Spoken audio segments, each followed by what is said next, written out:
शहर के बीचों बीच एक पुरानी इमारत थी, होटल रॉयल स्काई। ये होटल बाहर से साधारण दिखता था, लेकिन उसके बारे में शहर में एक अजीब अफवाह थी। लोग कहते थे कि होटल का कमरा नंबर 126 कभी सच में खाली नहीं होता। कोई वहां रुकता जरूर था, लेकिन कुछ लोग वापस नहीं आते थे। एक रात बारिश हो रही थी। लगभग 11 बजे एक युवक होटल के अंदर आया। उसका नाम था आरव। आरव एक लेखक था और रहस्यमयी जगहों पर जाकर कहानियां लिखता था। रिसेप्शन पर बैठे बूढ़े मैनेजर ने उसे ध्यान से देखा। बेटा, इस मौसम में लोग घर में रहते हैं, तुम होटल में क्यों आए हो? मैं लेखक हूँ। जितनी अजीब जगह होगी, कहानी उतनी अच्छी बनेगी। मैनेजर कुछ पल चुप रहा, फिर उसने धीरे से कहा, अगर कहानी लिखनी है तो एक कमरा है जो शायद तुम्हें बहुत कुछ दे सकता है। कौन सा कमरा? मैनेजर की आवाज धीमी हो गई। कमरा नंबर 126। लॉबी में अचानक सन्नाटा छा गया। आरव ने हंसते हुए कहा, इतना सस्पेंस क्यों बना रहे? क्या वहां भूत रहता है? मैनेजर ने उसकी आंखों में देखा। भूत से ज्यादा डरावनी चीज होती है अधूरी कहानी। आरव थोड़ा चौंका। मतलब? इस कमरे में जो भी ठहरता है वो अपनी जिंदगी की ऐसी कहानी से मिलता है जिसे वो भूल चुका होता है। आरव को ये सब मजाक जैसा लगा। परफेक्ट, मुझे वही कमरा चाहिए। मैनेजर ने चाबी उठाई। उस चाबी पर लिखा था 126। उसने चाबी देते समय एक अजीब बात कही। अगर रात को कोई दरवाजा खटखटाए तो खोलना मत।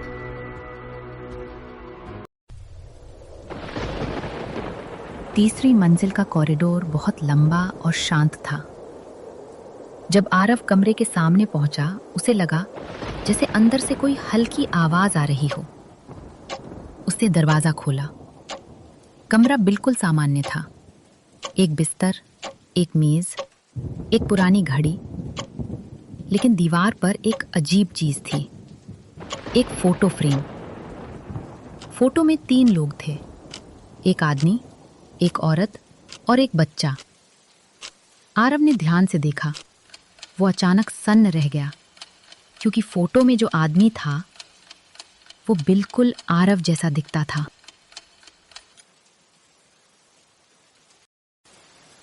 रात के लगभग 1 बजे आरव सोने ही वाला था कि दरवाजे पर दस्तक हुई। उसे मैनेजर की बात याद आई, दरवाजा मत खोलना। लेकिन जिज्ञासा ज्यादा मजबूत थी। अब आवाज थोड़ी तेज हुई। बाहर से एक लड़की की आवाज आई, कृपया दरवाजा खोलिए, मुझे मदद चाहिए। आरव ने दरवाजे की ओर देखा। उसके मन में संघर्ष शुरू हो गया। फिर उसने धीरे से कहा, आप कौन है? बाहर से जवाब आया, मैं वही हूँ जिसे तुम भूल चुके हो। आरव का दिल जोर से धड़कने लगा। मैंने तुम्हें कब देखा? कुछ सेकंड की चुप्पी, फिर आवाज आई, जब तुमने होटल 126 की कहानी लिखने से पहले किसी की जिंदगी खत्म कर दी थी। आरव घबरा गया। आरव धीरे धीरे दरवाजे के पास गया। उसने पूछा, तुम क्या कहना चाहती हो? बाहर से आवाज आई, सच जानना है तो दरवाजा खोलो। आरव कुछ सेकंड सोचता रहा, फिर उसने धीरे धीरे दरवाजा खोल दिया।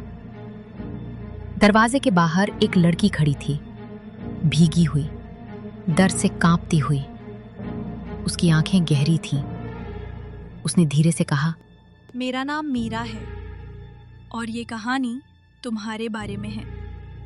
मेरे बारे में? लेकिन मैं तो पहली बार यहाँ आया हूँ। नहीं आरव, तुम यहाँ पहले भी आ चुके हो और उस रात कोई जिंदा वापस नहीं गया था।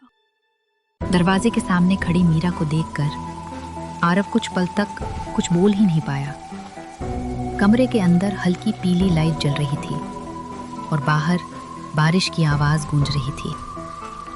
मीरा धीरे धीरे कमरे के अंदर आई। उसकी नजर सीधे दीवार पर लगी फोटो पर गई। वो कुछ सेकंड उसे देखती रही, फिर उसने धीरे से कहा, अजीब बात है ना, इंसान अपनी ही जिंदगी की तस्वीर को देखकर भी उसे पहचान नहीं पाता। आरव को गुस्सा भी आ रहा था और डर भी लग रहा था। देखो, तुम जो भी हो, साफ साफ बताओ, तुम मुझे ऐसे क्यों बोल रही हो जैसे मैं तुम्हें जानता हूँ? मीरा ने गहरी सांस ली।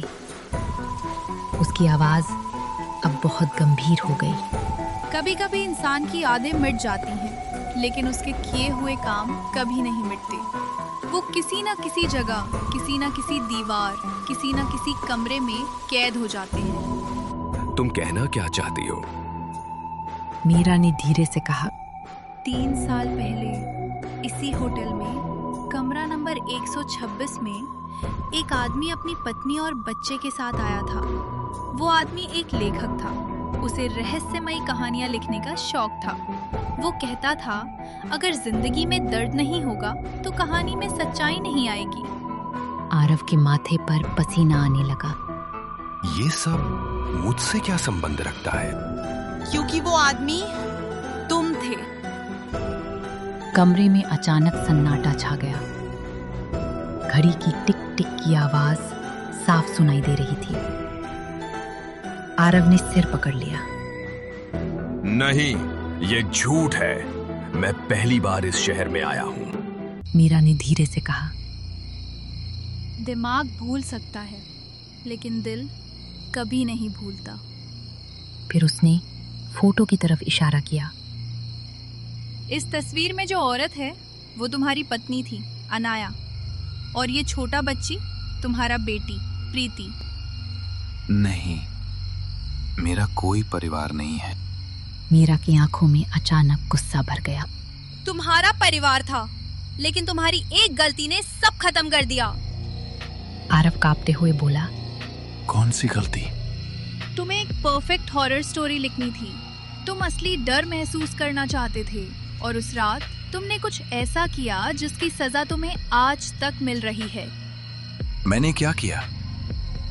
मीरा कुछ देर चुप रही, फिर उसने धीरे से कहा, उस रात तुमने होटल के सारे दरवाजे बंद कर दिए थे। जैसे ही मीरा ये बोलती है, पूरे कमरे की लाइट चली जाती है। कमरा अंधेरे में डूब जाता है। सिर्फ बाहर बिजली की चमक दिखाई देती है। अचानक कॉरिडोर से बच्चों की हंसी की आवाज आने लगती है।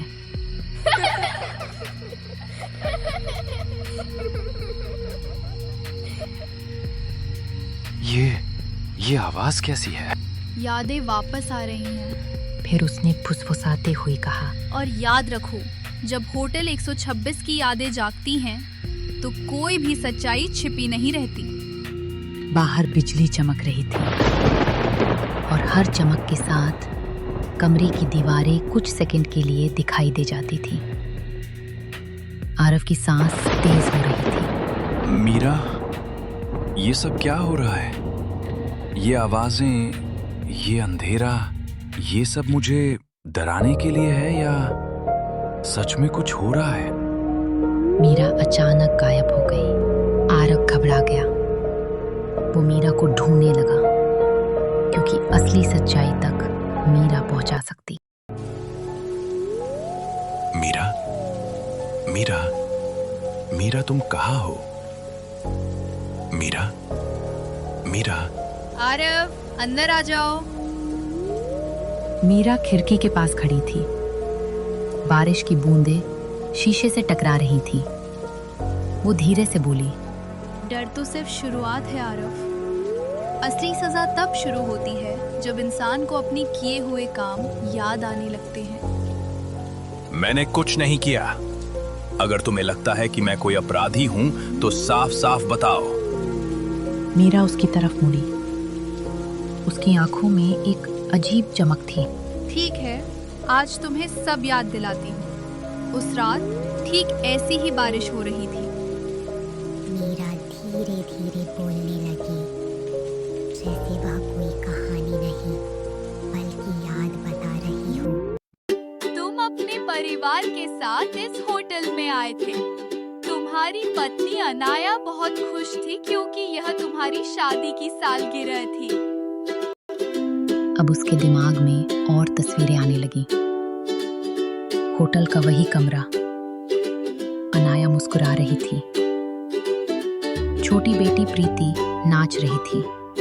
आरव के दिमाग में अचानक हल्की तस्वीरें चमकने लगी।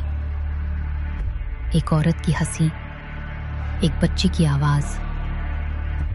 वो सिर पकड़कर बैठ गया। मुझे कुछ याद आ रहा है। तुम उस रात बहुत बेचैन थे।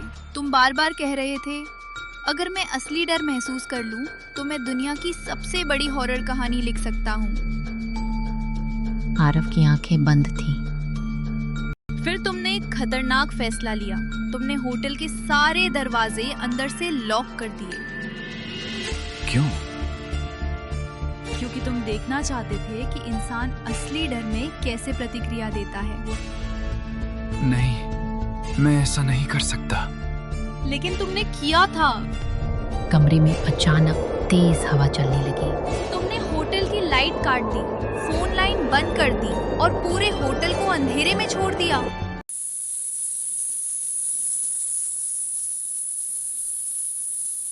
आरव के दिमाग में अचानक एक तेज याद चमकी। वो चिल्ला उठा, हाँ, मुझे याद आ रहा है। मैं प्रयोग कर रहा था।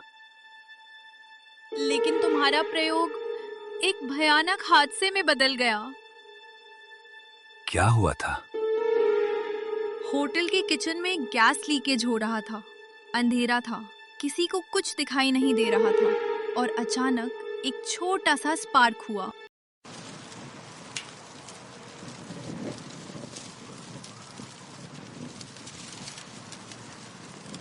वो रुक गई। आरव धीरे से बोला। फिर? मीरा की आंखों से आंसू गिरने लगे।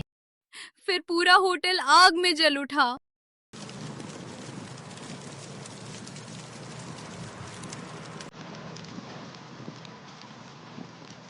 आरव की सांस रुक गई। आरव धीरे से बोला, तो सब लोग? मीरा ने सिर झुका लिया। उस रात 12 लोग मारे गए। कमरा फिर से शांत हो गया। आरव के हाथ कांप रहे थे। और मेरा परिवार? मीरा ने उसकी आंखों में देखा, फिर धीरे से बोली, वे भी। आरव जमीन पर बैठ गया। उसकी आंखों से आंसू बहने लगे। कुछ देर बाद आरव ने पूछा, लेकिन अगर सब मर गए तो तुम यह कैसे हो? क्योंकि मैं भी उस रात यहाँ थी। तुम भी?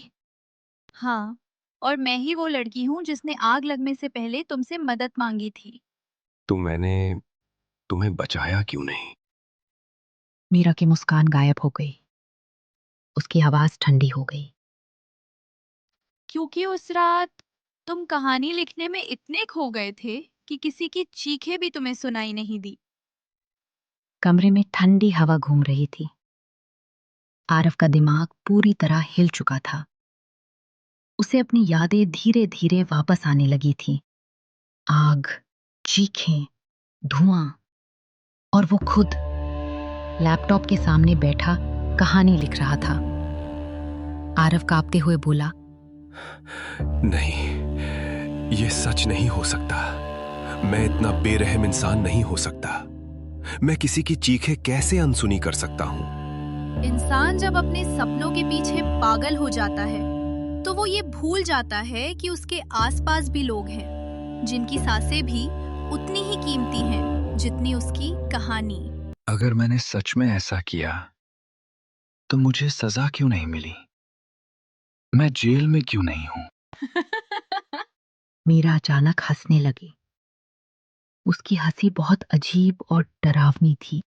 तुम्हें लगता है तुम्हें सजा नहीं मिली? वो धीरे धीरे कमरे के बीच में आकर खड़ी हो गई। फिर उसने हाथ फैलाकर कहा, ये पूरा होटल, ये कमरा, ये रात, यही तुम्हारी सजा है। आरव ने डरते हुए पूछा। मतलब? मीरा ने धीरे धीरे कहा, उस रात जब आग लगी, तुम भी उस आग में मर गए थे। आरव की सांस रुक गई। क्या? हाँ, तुम भी उसी आग में जल गए थे। आरव पीछे हट गया। तो मैं अभी क्या हूं? एक आत्मा जो हर 3 साल बाद इस कमरे में वापस आती है और अपने अपराध को फिर से जीती है।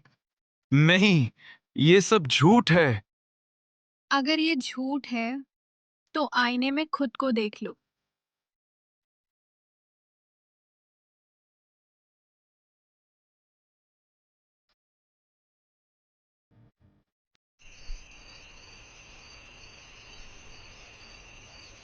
आरव धीरे धीरे बाथरूम की तरफ गया। उसने कांपते हाथों से लाइट जलाई। आईने में उसने खुद को देखा। पहले तो सब सामान्य था, लेकिन अचानक उसके चेहरे पर जलने के निशान दिखाई देने लगे। उसकी त्वचा काली और जली हुई दिखने लगी। आरव डरकर पीछे हट गया।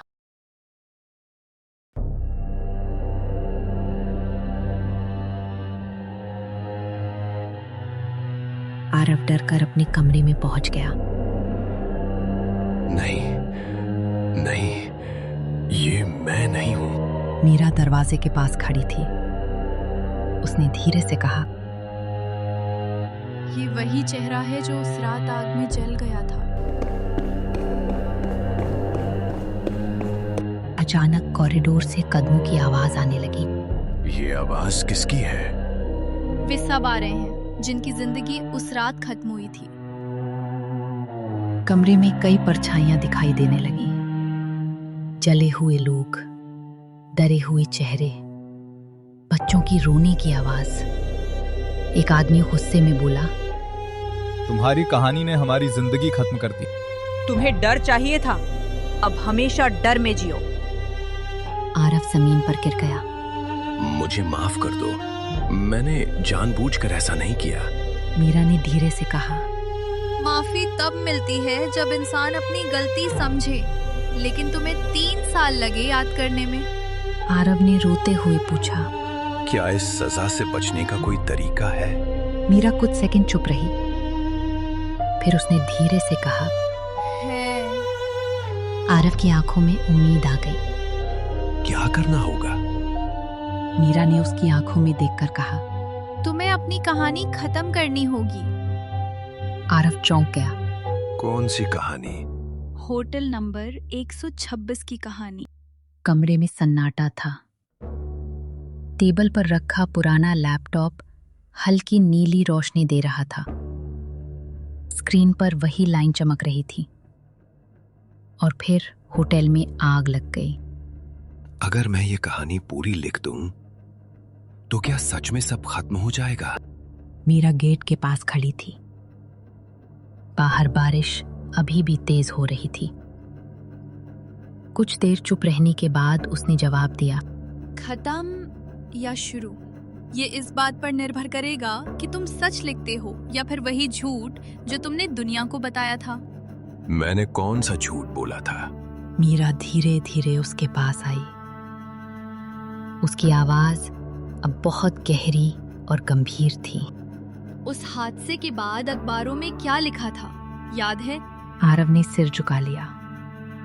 फिर उसने धीरे से कहा, उन्होंने लिखा था कि गैस लीकेज की वजह से हादसा हुआ। लेकिन वो पूरी सच्चाई नहीं थी। सच्चाई ये है कि उस रात आग सिर्फ गैस से नहीं लगी थी। तो फिर कैसे लगी थी? उस रात तुमने सिर्फ होटल की बिजली ही नहीं काटी थी, तुमने एक और गलती की थी। कौन सी गलती? तुम डर का माहौल बनाना चाहते थे, इसलिए तुमने होटल के किचन में मोमबत्तियां जलाई थी। आरव को अचानक सब याद आ गया। वो चिल्ला उठा। हाँ, मैंने सोचा था कि मोमबत्तियों की रोशनी से माहौल डरावना लगेगा। जैसे ही आरव को सब याद आया, अचानक सब तबाह हो गया और कमरा नंबर 126 का पन्ना हमेशा हमेशा के लिए बंद हो गया।